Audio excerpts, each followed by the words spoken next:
At mga katropa, pagkakakilanlan ng mga nasawing rebelde sa engkwentro po dyan sa may Abra, inaalam pa. Samantala yung 5th ID Philippine Army naman nakikiramay. Katropa natin sa balita, Jairo Cruz, XFM, Santiago.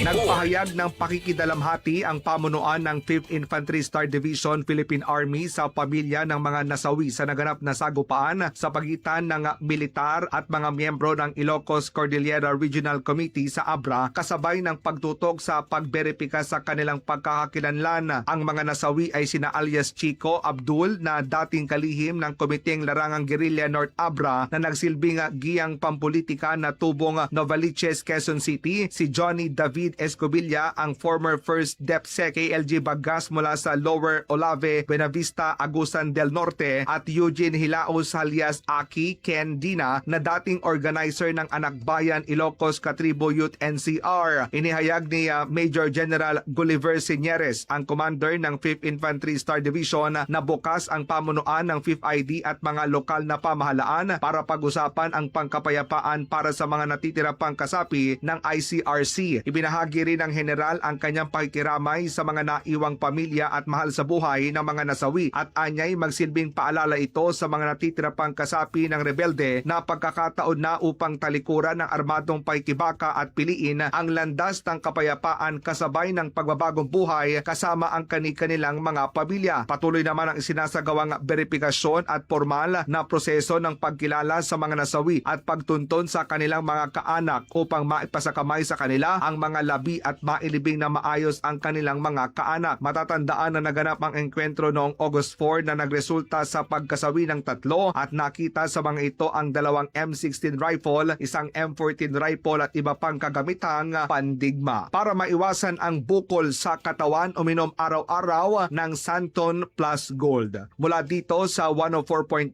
XFM Santiago, para sa nagkakaisang Pilipino sa Pilipinas at sa buong mundo, ito si katropang Jairo Cruz, XFM News. Santon Plus Gold, mapalit sa mga butika sa inyong lugar.